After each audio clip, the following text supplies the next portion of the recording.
Assalamu alaikum les sœurs, j'espère que vous allez bien. Bienvenue dans Sœur Muse, le podcast qui te rappelle ce que ton cœur savait déjà. Nous avons fait le premier épisode il y a à peu près 1 semaine et demie, donc je tiens à m'excuser, j'ai un peu de retard. Donc revenons à l'essentiel. Je disais que la semaine dernière, nous nous étions laissés sur célibataire, épreuve ou bienfait. Aujourd'hui, on va se concentrer sur un qui touche beaucoup plus de femmes, beaucoup plus de sœurs qu'on ne l'imagine, toutes tranches d'âge confondues, tout milieu social confondu, et c'est la dépendance affective. Donc petit rappel, ce podcast ce n'est pas un cours, c'est juste un partage. On échange entre nous, parce que du coup je prends le témoignage de beaucoup de sœurs via Snap, j'en prends aussi des réseaux, et tout ça pour alimenter justement l'apport et les recherches que moi je fais. Mais ce n'est pas un cours.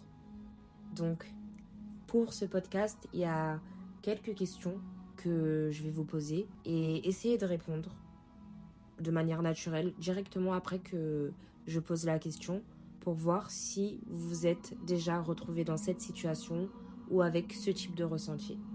Alors la première question c'est: as-tu déjà eu peur de perdre quelqu'un au point d'accepter l'inacceptable, juste pour que cette personne reste? As-tu déjà ressenti à un moment donné que tu t'oubliais pour que la personne en face de toi t'aime? Est-ce que ça t'est déjà arrivé de confondre l'amour avec la dépendance? Si tu t'es déjà reconnu dans ça, alors reste avec moi, parce qu'on va essayer de comprendre ensemble pourquoi on tombe dans ce piège et surtout comment en sortir, Inch'Allah. Alors, je vais vous raconter un tout petit témoignage très court d'une sœur qui me disait tu sais, quand il répond pas à mes messages ou quand il est très froid, très distant, je suis dans la panique. Si c'est dans les discussions, je rafraîchis la conversation toutes les 2 minutes pour voir s'il m'a pas répondu. Je peux pas me concentrer sur autre chose. Je suis pas concentrée au travail. J'arrive même plus à manger. J'ai l'impression que, en fait, si je n'existe plus à ses yeux, alors je n'existe plus du tout. Et ça m'a fait énormément de peine. Parce que je pense que c'est... Pour quelqu'un, par exemple, qui a jamais ressenti ça, cette personne peut tout de suite se dire waouh, c'est de la folie.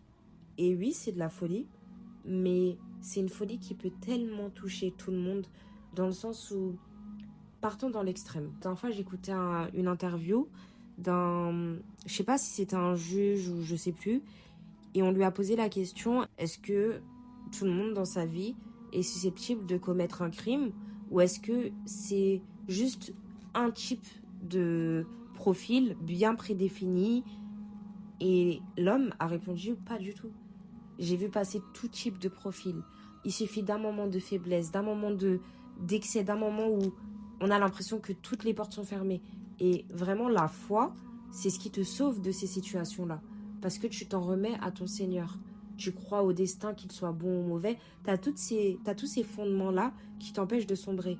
Mais quand t'as pas ça, que tu sois une femme, un homme, un enfant, riche, pauvre, très bien élevé ou pas du tout, en fait, les éléments de la vie, les épreuves et comment tu les prends peuvent t'amener au pire.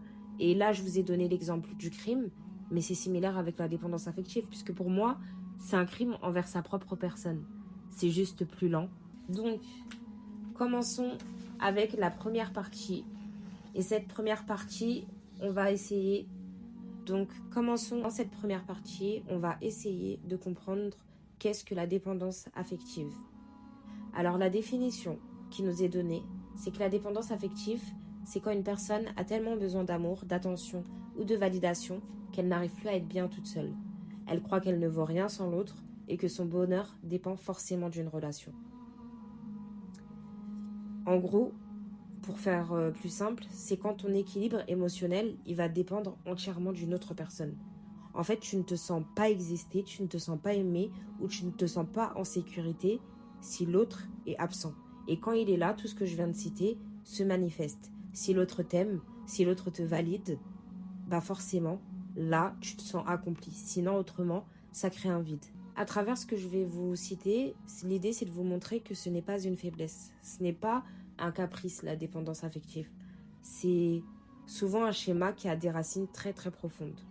Et comme d'habitude, la première racine, c'est l'enfance. L'enfance et les blessures précoces. Il y a beaucoup de personnes qui disent enfants avec des problèmes d'adultes. Vous voyez, c'est un peu ce genre de situation-là. C'est des enfants qui vont être exposés, que ce soit à des épreuves physiques ou mentales ou de rejet, très tôt. Et très tôt, quand le cœur ne sait pas encore gérer ça, en tout cas ne le sait pas gérer de manière adéquate avec la raison. Il y a beaucoup de dépendances affectives qui trouvent leurs racines dans l'enfance. Quand une petite fille n'a pas reçu assez d'amour, d'attention, de sécurité émotionnelle, elle grandit avec un vide. Et plus tard, elle va chercher à combler ce manque à travers les autres et des fois à travers beaucoup d'erreurs qui vont s'enchaîner. Par exemple, si une fille a un père qui est absent ou une mère qui est très dure, qui a reçu très peu de compliments, croyez-moi que cette fille-là, par exemple, si on l'expose à un groupe de garçons et que ces garçons, par exemple, l'insultent, contrairement à une fille qui a reçu, par exemple, tout l'amour de son père, qui lui a toujours dit « Benji, t'es la plus forte, t'es la plus belle ». En fait, quand elle va se retrouver face à cette situation-là, elle va les remettre tout de suite à leur place, en leur disant « Mais vous êtes des fous, je suis la fille de mon père, moi. Tu m'insultes, tu sais qui je suis ?» Ces trois phrases-là, l'autre aura du mal à les dire. Elle se défendra peut-être en disant « Mais comment ça, tu m'insultes? Mais t'es un ouf, toi. » Bref, ça sera jamais aussi fort, aussi solide qu'une fille, justement, qui a eu tous ces fondements-là dans la construction de son identité. Et du coup, j'ai un témoignage à vous donner. Petite, j'avais l'impression d'être invisible. Mon père était rarement là et ma mère ne montrait jamais d'affection. J'ai grandi en pensant que l'amour devait se mériter, que je devais être parfaite pour qu'on m'aime. Aujourd'hui, je réalise que cette blessure m'a poussée à chercher constamment la validation des autres, à m'oublier pour plaire. C'est en comprenant mes blessures d'enfance que j'ai commencé à me reconstruire. Deuxième origine possible, les expériences de rejet ou d'abandon. Si très tôt on a vécu une rupture difficile, un ami proche qui nous trahit, un sentiment d'avoir été laissé de côté, ça peut être par les parents, dans la relation entre frères et sœurs, tout cela, ça peut ancrer la peur que dès qu'une personne rentre dans votre vie et vous aime, elle partira un jour. Parce qu'on ne vous a jamais montré ça de manière stable et sur le long terme. Donc tu vas construire tes relations avec la peur d'être quitté avant même que c'est commencé. Et forcément, ça va biaiser, ça va ramener de la mauvaise énergie. Et c'est le cas du coup de Sophie, 42 ans. Ça, c'est un témoignage que j'ai trouvé sur Internet qui nous dit « J'ai toujours eu peur qu'on me quitte. Même dans les relations les plus stables, je vivais avec l'angoisse que l'autre part du jour au lendemain. Cette peur me rendait jalouse, contrôlante et parfois même agressive. Après une thérapie, j'ai compris que cette peur venait de mon enfance. Quand ma mère m'a laissée chez mes grands-parents pendant plusieurs années, j'ai cru que j'avais été abandonnée. Aujourd'hui, je travaille à reconstruire ma sécurité intérieure. » Et vous voyez, Sophie, qui a 42 ans, elle n'avait jamais réglé ce trauma-là. Si, par exemple, elle avait vécu cette épreuve-là à 18 ou 19 ans, ses parents avaient laissé Sophie chez ses grands-parents, peut-être qu'elle aurait compris que c'était par nécessité, que c'était par question de travail ou de situation compliquée. Mais étant enfant, c'est ce que je vous disais, le cœur et la raison ne sont pas aussi ralliés qu'en grandissant et quand on prend de la sagesse. Et donc forcément, les épreuves, les informations sont traitées de manière tellement pure, avec tellement de niya. C'est tellement le cœur qui prédomine sur la raison. Et des fois, on le sait, qu'il peut se retourner contre nous-mêmes. Surtout dans ce monde qui des fois est très méchant. Troisième origine possible, le besoin de validation. Certaines personnes n'ont jamais appris à se voir avec leurs propres yeux. Elles se définissent à travers le regard des autres. Si tu les aimes, c'est à travers ça qu'elles vivent.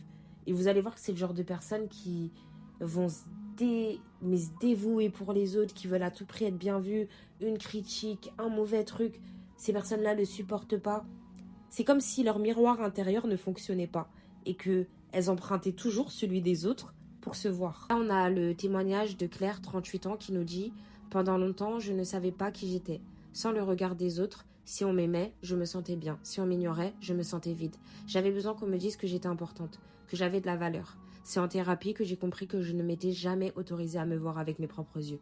Aujourd'hui, j'apprends à me valider moi-même, à m'aimer sans condition. » Et enfin, pour finir, puisqu'on en revient toujours à ça, les sœurs, le manque de spiritualité et d'ancrage intérieur. Quand la connexion avec Allah, elle est faible, le cœur se met à courir derrière les humains pour combler son vide. Et il n'y a pas pire prison que quand on court derrière les hommes. La manière d'être libre, c'est de courir derrière Allah, je vous le jure. Allah nous dit dans le Coran 13, 28, c'est par l'évocation d'Allah que les cœurs trouvent la quiétude. Si tu oublies la source de l'amour infini, en fait, tu vas manger des miettes d'affection chez les autres. Je vous le jure, je répétais tout le temps ça à mes copines. On n'est pas des pigeonnes, on ne récupère pas les miettes. Et exemple imagé que je peux vous donner, c'est comme si votre cœur n'avait pas appris à marcher seul et qui cherchait toujours une béquille chez les autres. Alors qu'il peut marcher seul s'il marche vers la direction de Dieu.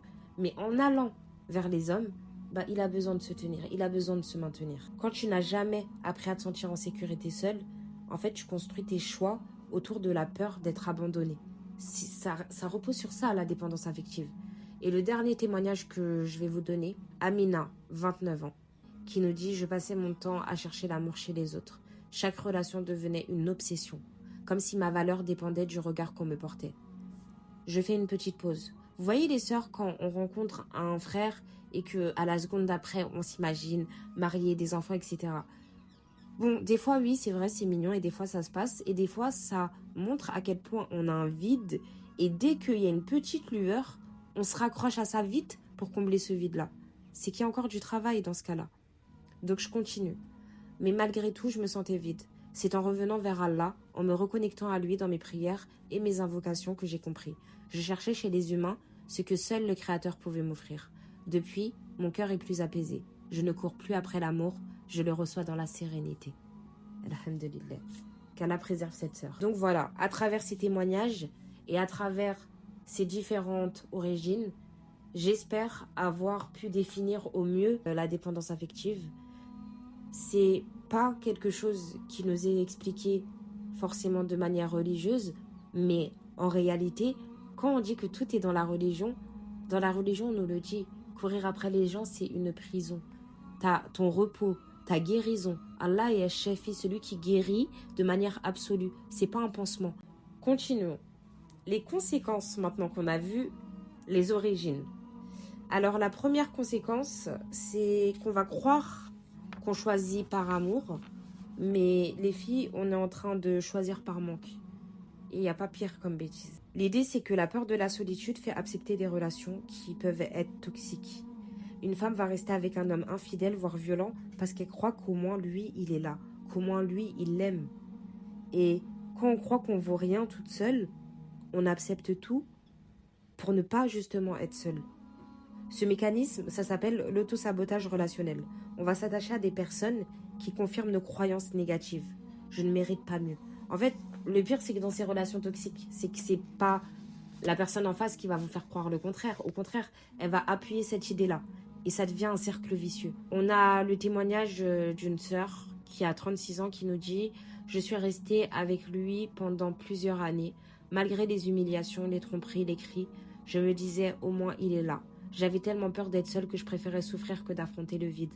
Ce n'est qu'après une thérapie que j'ai compris que je croyais ne pas mériter mieux. » Est-ce que vous vous rendez compte déjà à quel point là on est sur le 5e ou 6e témoignage et 3 personnes ont évoqué la thérapie. On a besoin des fois de parler. Et quand malheureusement la connexion avec Dieu elle n'est pas assez forte, n'allez pas prendre des conseils de tout le monde et de n'importe qui. Moi quand je dis vous avez besoin de parler, je vous conseille vivement d'aller voir des psychologues qui ont de la science, des psychologues musulmans avec nos croyances et avec des conseils qui seront en accord avec le Coran et la Sunna, puisque autrement, en fait, ça ne marchera pas. Ça ne marchera pas. Dès que tu t'opposes à la sagesse de Dieu, ça échoue. Mais voyez à quel point la thérapie peut être nécessaire. Deuxième conséquence, l'effacement de soi. En fait, on va vivre pour l'autre au point de s'oublier. On abandonne souvent ses projets, ses études, parce que le partenaire, lui, n'y voit pas d'intérêt. C'est quand ton monde il va tourner autour de quelqu'un. Tu finis par disparaître de ta propre vie. C'est le syndrome du caméléon. Il aime ce type de musique, il aime ce type de film, il aime... Vraiment, la personne, elle arrive dans ta vie et ça y est, tu calques. Tu oublies qui t'étais et c'est l'effacement de soi pour la personne qui est en face de toi. On a le témoignage de Nadia, 28 ans, qui nous dit « J'ai mis mes études entre parenthèses parce qu'il disait que ça ne servait à rien. Je changeais mes goûts, mes vêtements, même mes opinions pour lui plaire. À force de vivre pour lui, j'ai fini par ne plus savoir qui j'étais. J'étais devenue une version de moi qu'il avait façonnée. » C'est terrible et encore une fois, moi je vous remets le rappel. Si votre mari, il vous conseille pour des vêtements qui sont en accord avec le Coran et la Sunna, encore une fois, là c'est obéir à ton mari et obéir à Dieu. C'est pas calquer une personne juste pour lui plaire. Faut faire la différence entre l'homme qui t'incite au bien et l'homme qui veut juste te contrôler à son propre profit. Surtout que ce genre d'homme, généralement, même la relation licite, il te la donne pas. Et je vous dis les sœurs, si vous êtes une femme qui a des principes et des valeurs, peu importe l'homme qui est en face de vous, que ça soit un président, que ça soit un footballeur, en fait, vos principes et vos valeurs ne changent pas. Vous ne vous donnez pas. Si c'est pas dans une relation licite, peu importe l'homme que vous avez en face de vous, vous ne vous donnez pas. À partir du moment où vous pensez que vous le faites parce que c'est cette personne, ça devient très dangereux. Parce que vous vouez quel culte à cette personne-là pour vous permettre avec lui, alors que vous savez que Dieu vous l'interdit. En fait, on ne se rend pas compte à quel point, même dans ça peut aller tellement loin. En fait, on n'est pas censé donner un amour à une créature comme censé donner à Allah. C'est Allah qui nous dit, si on le fait automatiquement. C'est pas un homme. C'est-à-dire que par exemple, ton mari demain va t'imposer des pratiques que Dieu t'a interdit et tu vas le faire, mais ton adoration, tu la vois à qui dans ça? Dans ton mariage, du coup. En fait, vous voyez à quel point ça peut aller très loin quand on ne sait pas qui on est. Demain, tu sais quand ton mari te conseille le bien et tu sais faire la différence avec quand quelqu'un veut juste te contrôler, comme je vous l'ai dit, pour son propre profit. Le troisième, c'est la dépendance émotionnelle extrême. C'est que l'humeur, la confiance en toi, ta santé va dépendre du comportement de l'autre. Tu vas frôler la folie. Tu ne vas pas dormir, tu vas être insomniaque quand ton compagnon ne te répond pas. Mais dès que cette personne, elle est là, tu retrouves le sourire. En fait, tu deviens bipolaire. Et ton cœur bat au rythme des humeurs de l'autre. En fait, cela, ça s'apparente à une addiction. Clairement, c'est comme une drogue. La relation te procure un shoot d'émotions positives, suivi ensuite d'un manque, et tu dois aller reprendre cette dopamine. Et si encore en face de toi, tu es dans une relation toxique, c'est fini pour toi. Donc, on a le témoignage d'une fille de 31 ans qui nous dit « Je ne dormais plus quand il ne répondait pas. Un simple coucou me faisait planer et une absence de message me détruisait. Mon humeur dépendait de ses humeurs. C'est comme une drogue. Je vivais pour les moments où il me regardait et je m'éteignais dès qu'il s'éloignait. » Ensuite, on a l'isolement progressif. C'est que petit à petit, tu vas couper les ponts avec tes amis, avec ta famille, avec tes passions. Tout va tourner autour de ton partenaire. Sa réussite, c'est ta réussite. Encore une fois, quand c'est bien fait, c'est vrai que c'est le cas. Quand c'est fait à ton détriment, c'est triste. La dépendance affective, elle t'ajoute pas une personne, en fait, elle t'enlève toutes les autres. Et elle t'enlève même un peu de toi.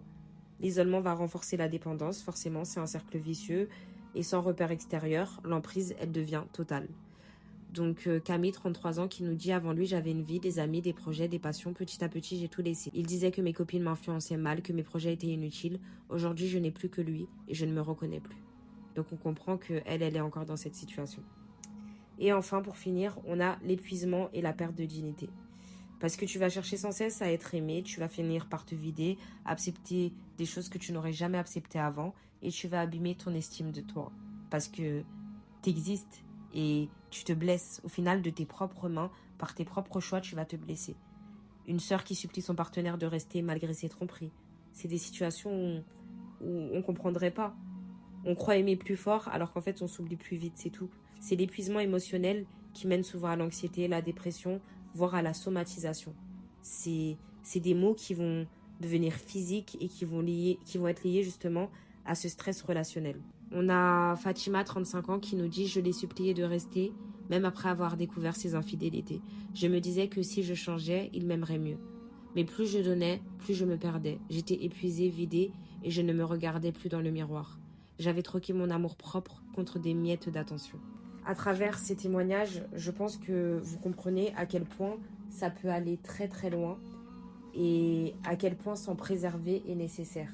Peut-être à cause des dessins animés ou de comment on a grandi, on a cette illusion-là, les sœurs, que l'amour est partout. En fait, on ne va pas chercher, nous, à se réparer, on attend l'amour pour nous réparer. Et dans le meilleur des cas, vous tombez sur quelqu'un de bien et c'est vous qui allez l'abîmer parce que vous avez vos traumas. Dans le pire des cas, vous tombez sur quelqu'un de manipulateur et il vous finit. C'est beaucoup de personnes qui croient qu'une relation amoureuse va guérir leurs blessures d'enfance, leur solitude ou leur vide intérieur. Par exemple, une sœur qui se dit avec lui, je vais enfin oublier mon passé. Il va me donner la stabilité que je n'ai jamais eue. Mais très vite, en fait, elle va réaliser que ces blessures, elles sont toujours là. Peut-être qu'il les endort, mais elles sont toujours là. Et ton partenaire, il n'est pas capable de combler ce vide. Il y a un vide qui est destiné à l'adoration, qui est destiné à l'amour de Dieu. En fait, l'amour n'efface pas tes blessures. Il va les recouvrir si tu veux, mais dès que ça va partir, c'est comme si on te retirait le pansement et la blessure elle redevenait à vif. Alors que comme je vous l'ai dit tout à l'heure, Allah est celui qui guérit de manière totale et absolue. Il n'y a même plus de cicatrices quand c'est Allah qui le guérit. C'est incroyable. Donc la psychologie parle de relation pansement. Vous avez toutes déjà entendu ce terme. C'est quand on croit qu'une nouvelle personne va fermer nos cicatrices, mais en réalité, si on n'a pas travaillé sur la douleur, elle ressurgit dans la relation ou quand la relation se termine. Seul Allah guérit vraiment les cœurs, les filles.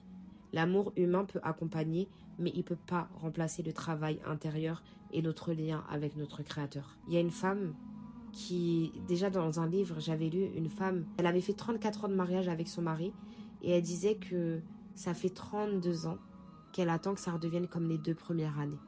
Est-ce que vous vous rendez compte à quel point, quand on ne sait pas qui on est, 32 ans, c'est-à-dire que pendant 2 ans, il lui a vendu du rêve. Ensuite, c'était un vrai pervers narcissique, pas juste la mode qu'on entend dehors. Et elle a entendu pendant 32 ans que ça redevienne comme les 2 premières années. Au final, elle s'en est sortie, elle a écrit son livre, mais c'est terrible, 32 ans. Qu'Allah nous en préserve, amin. On a Claudine, 68 ans, qui nous dit « Je crois que j'ai gâché ma vie à cause d'un homme que je n'ai jamais aimé. » Et je pense qu'en fait, c'est juste qu'elle ne s'aimait pas, donc elle a supporté ça. Je vais vous donner des citations qui sont inspirées de témoignages réels et qui vont refléter l'ensemble des situations qu'on a vues. Il me criait dessus, il me rabaissait, mais je me disais, tant qu'il reste, c'est que je vaux encore un peu. Je savais qu'il me trompait, mais j'avais tellement peur de la solitude que je préférais fermer les yeux. À force de vivre pour lui, j'ai oublié qui j'étais. Aujourd'hui, je ne sais même plus ce que j'aime vraiment. J'ai accepté ses insultes parce qu'au fond, je pensais les mériter. Chaque fois qu'il partait, je mourais un peu. Chaque fois qu'il revenait, je ressuscitais. Astaghfirullah. J'ai supplié un homme de m'aimer alors que je n'ai jamais levé les mains pour supplier Allah de me guérir. Je répète, j'ai supplié un homme de m'aimer alors que je n'ai jamais levé les mains pour supplier Allah de me guérir. Je vous le redis les sœurs, c'est très dangereux. Faites attention à comment vous aimez les choses, à comment vous aimez les gens. Il y a un type d'amour, un type d'adoration qui est voué à Allah. Il ne faut pas confondre. La vérité, c'est terrible. Vraiment, le shirk, c'est comme l'adoration. Ça peut se faire avec la parole, avec les actes ou avec le cœur. Ces 3 choses-là sont à contrôler. Quand je dis ça, je vous jure que j'ai limite des frissons. Et peut-être que c'est moi qui abuse et qui vois la chose de manière dramatique, c'est fort possible. Hein. Mais quand je vois, pour certains, ça va jusqu'à où? Certaines, elles acceptent quoi? Et je vous le dis, des fois, c'est des choses horribles, des pratiques horribles. Non. Ton mari, c'est l'obéissance, mais pas dans la désobéissance à ton créateur. Et ton mec, c'est la même chose. Déjà, tu es dans une relation illicite. Mais comment tu te permets encore plus de désobéir? Parce que lui te le permet. Lui, c'est qui? Cette créature qui est limitée, qui dort, qui va aux toilettes, qui est fatiguée, qui peut tomber malade, qui peut être handicapée. C'est sur lui que tu remets tout ton espoir? Cette dépendance affective, elle biaise toute cette lucidité. Enfin, pour finir, on va reprendre le pouvoir. Donc, on va essayer de donner les clés pour reconnaître ce schéma et l'éviter. L'idée, c'est que la première force, c'est d'oser voir qu'on est dans une dépendance. Une sœur qui avoue pour la première fois « Je suis pas amoureuse, je suis prisonnière ». En fait, tu peux pas guérir tant que tu refuses de nommer la chose. Et c'est pour ça que dans la psychologie, on parle de la prise de conscience. On dit que c'est le premier pas d'un processus thérapeutique. Mettre des mots, ça permet de reprendre du contrôle. La deuxième chose, c'est apprendre à s'aimer seule, les sœurs. L'idée, c'est de se réapproprier son identité, ses envies, ses valeurs. Une femme qui recommence à écrire, à voyager, à faire des projets, à faire un podcast, à rire avec ses amis, sans avoir besoin de validation masculine. En fait, c'est quand tu t'aimes assez que t'as pas besoin de mendier l'amour. Le travail sur l'estime de soi, il est long, il est compliqué, mais il va renforcer ton indépendance émotionnelle. Il va accentuer ta dépendance émotionnelle envers Allah, mais ton indépendance émotionnelle envers les hommes, il va la diminuer. Te reconstruire dans un cercle sain, s'entourer de personnes bienveillantes et inspirantes. S'il vous plaît, les âmes sensibles, on se rappelle du podcast précédent. Pour toutes celles qui n'ont pas écouté, allez-y. Vraiment, âme sensible, force ou faiblesse. Une sœur qui s'inscrit à un cercle d'études du Coran, qui retrouve des amitiés sincères, qui l'aident à se redéfinir. L'amour qui te guérit est celui qui t'élève, pas celui qui t'écrase. Et ton environnement social est important. Entoure-toi de personnes qui vont dans la même direction que toi. Finis les relations toxiques. On ouvre place à la reconstruction, on ferme la porte à la toxicité. Ensuite, la relation spirituelle. Toujours et encore les sœurs. Remplacez l'attente d'un amour humain absolu par la recherche de l'amour divin. Il y a une sœur qui raconte qu'elle a découvert qu'une seule prosternation lui donnait plus de paix que des milliers de messages d'amour qu'elle avait reçus. C'est incroyable. Allah est le suffisant, à qui place sa confiance en lui. C'est dans le Coran, sourate 65, verset 3. Allah est le suffisant. Il te suffit. Cette psychologie spirituelle, c'est que la foi, elle réoriente le besoin d'attachement. Plus le lien avec Allah est fort, plus les relations elles deviennent équilibrées, car elles reposent plus sur un vide ou sur des intérêts. Et enfin, redéfinir l'amour, c'est le but même de ce podcast. En fait, tu as besoin de toi-même pour exister. Et quand tu vas choisir cette personne, tu choisis de partager ta vie avec cette personne parce que tu sais qui tu es, tu sais ce que tu veux et cette personne correspond à ça. Une femme dit après sa guérison, je ne cherche plus quelqu'un qui me complète, je cherche quelqu'un qui me correspond. On parle d'identité, elle sait qui elle est, elle cherche quelqu'un qui sera complémentaire. Encore une fois, la femme et l'homme ne sont pas égaux, ils sont complémentaires. La femme doit obéissance à son mari, bien sûr. Je vais toujours répéter des petits trucs comme ça, parce que moi, j'ai pas envie de porter les choses à confusion. Mais quand je dis ils sont complémentaires, dans le sens où l'un ne doit pas écraser l'autre, les deux s'élèvent ensemble. C'est le but même du mariage. Ils ne font qu'un ensuite à deux. Et donc voilà, l'amour, c'est pas se perdre dans l'autre, c'est se retrouver à deux sans se trahir soi-même. Sans se trahir soi-même, les sœurs. Les relations saines, elles naissent d'individus équilibrés. Encore une fois, si c'est vous qui avez un manque et que vous avez une personne bien en face de vous, vous allez voir que vous allez lui causer du tort. Et j'espère que cette personne sera patiente et sera dans le bon avec vous. Mais si c'est pas le cas, en fait, vous vous exposez à des dangers. La guérison, c'est quand tu choisis quelqu'un non pas pour combler un vide, mais pour partager justement ton abondance, cette lumière qu'il y a en toi. Personne ne peut combler ton cœur sauf Allah. L'amour humain est limité, fragile. L'amour divin est illimité et ne trahit jamais. Il faut que tu t'aimes toi-même. C'est reconnaître la valeur qu'Allah t'a donnée. C'est être reconnaissant. On a parlé de ça aussi. Donc pour conclure, mes sœurs, la dépendance affective, c'est une prison invisible. Tu crois que t'es amoureuse, mais en réalité, t'es enchaînée. Tu crois que l'autre te donne une valeur, mais en fait, tu lui as donné ton cœur comme une monnaie d'échange. Et pourtant, Allah ne nous a pas créés pour être esclaves d'un regard humain. Ton cœur est précieux pour qu'il soit suspendu à une réponse, une présence, un message. Ton cœur est fait pour battre au rythme de celui qui ne déçoit jamais, au rythme de ton créateur. Alors s'il te plaît, ma sœur, souviens-toi, t'es pas incomplète, t'es juste peut-être fragile, t'as juste peut-être quelques traumas qui ne sont pas réglés, mais tu es une personne à part entière. Et tu es déjà aimé par le meilleur qui peut te donner de l'amour. Donc si tu as de l'amour à donner, s'il te plaît, donne-le d'abord à toi. La vérité, donne-le d'abord à Allah. Ensuite, donne-le à toi. Et ensuite, partage-le avec les personnes qui sauront l'honorer.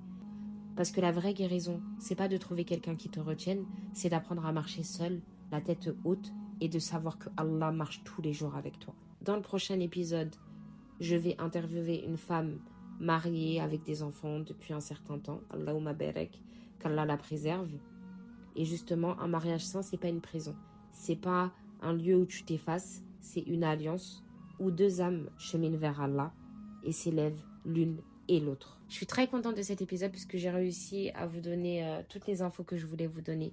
S'il vous plaît, mes sœurs, faites-moi des retours. N'hésitez pas, si c'est en privé, ça me dérange pas. Si c'est avec un like ou un commentaire, c'est encore mieux. Ça me donne de la force.